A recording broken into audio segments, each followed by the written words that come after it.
Hello students, तो आज हम पढ़ेंगे क्लास 10 के chapter number 3 linear equation in two variables के क्वेश्चन। तो यहाँ पर हमारा क्वेश्चन है finds the roots of the quadratic equation.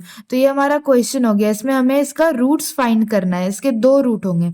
तो फर्स्टली हमें इस क्वाड्रेटिक इक्वेशन का मिडिल टर्म स्प्लिटिंग करना होगा। तो यहाँ पर जो हमारा लेफ्ट हैंड साइड है एक्स स्क्वायर, इसे हम एज इट इज लिख देंगे, और जो राइट हैंड साइड है -10 उसे भी हम एज इट इज लिख देंगे। तो यहाँ पर हमारा x को हम 1 मानेंगे और यहाँ 10 को हम 10 ही मानेंगे, क्योंकि यहाँ पर 10 इंटू एक्स होगा। एज्यूम ये हमारा p है और ये हमारा q है। तो इसमें हमेशा मिडिल टर्म स्प्लिटिंग में होता है p इंटू क्यू हमारा होना चाहिए, जो इन दोनों को इंटू करना है। तो यहाँ पर हमारा x का 1 आएगा और यहाँ हमारा 10 आएगा। तो -10 इंटू एक्स आना चाहिए हमारा -10, क्योंकि यहाँ पर 1 है, यहाँ पर 10 है, तो 1 इंटू 10 ही आएगा।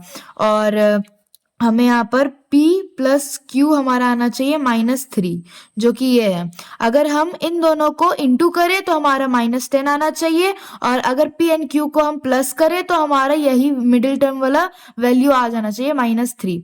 तो हमें फर्स्टली इसका प्राइम फैक्टराइजेशन करना पड़ेगा 10 का। 2 5 5, तो हमारा 2 और 5 आया। तो इसमें हमें करना क्या है कि जो सबसे बड़ा नंबर है 5 हमारा बड़ा नंबर है, तो 5 को हम पहले लिखेंगे, उसके बाद हमारा 2 है तो 2x। और इसमें हमें साइन देना है, जो नंबर बड़ा रहता है हमें ये वाला साइन उसी में देना रहता है। जैसे हमारा यहाँ -3 है, तो हमें माइनस यहाँ पर जो बड़ा है उसमें देना रहता है। जैसे 5 और 2 में से 5 बड़ा है तो हम उसमें इसका साइन दे देंगे, और यहाँ पर प्लस देना रहेगा। बिकॉज अगर 5 और 2 अगर हम माइनस माइनस कर देंगे तो -5 और -2 हमारा -7 आ जाएगा। तो हमें -7 नहीं लाना है, हमें -3 लाना है। तो इसमें बड़े का साइन देना है 5 में माइनस का और प्लस, तो माइनस प्लस माइनस ही होगा। तो अगर 5 में से 2 जाएगा तो -3 ही बचेगा।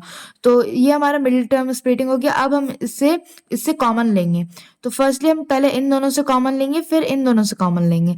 तो इसमें हमारा x कॉमन आ रहा है, x निकालेंगे तो यहाँ पर x स्क्वायर था तो अंदर एक x बचा, -5 बचेगा यहाँ पर, क्योंकि x बाहर चला गया। प्लस यहाँ पे 2 और 10 है, तो हमारा 2 कॉमन आ जाएगा और -5 बचेगा। अगर ये हमारा सेम आ गया, अगर ये कॉमन हमारा सेम निकल गया, तो इसका मतलब हमारा आंसर सही जा रहा है। तो यहाँ पर हमारा एक कॉमन हुआ x-5 और दूसरा हुआ x + 2 = 0। तो दो सम का वैल्यू हमारा 0 है। तो सबसे पहले हम एक का निकालेंगे, x-5 = 0, x + 2 = 0। ये हमारा दो रूट है जिससे अभी हमको सॉल्व करना है। तो x यहाँ पर हमारा प्लस में, हमें x की वैल्यू निकालनी है, इसी को हम रूट्स बोलते हैं। तो ये हमारा 5 माइनस में है, तो अगर राइट हैंड साइड जाएगा तो प्लस में हो जाएगा। वैसे ही हमारा x यहाँ प्लस में, अगर राइट हैंड साइड जाएगा तो ये -2 हो जाएगा। तो ये हमारा दो रूट निकल गया। हमें यही फाइंड करना था मिडिल टर्म स्प्लिटिंग से। तो ये हमारा आंसर हो गया।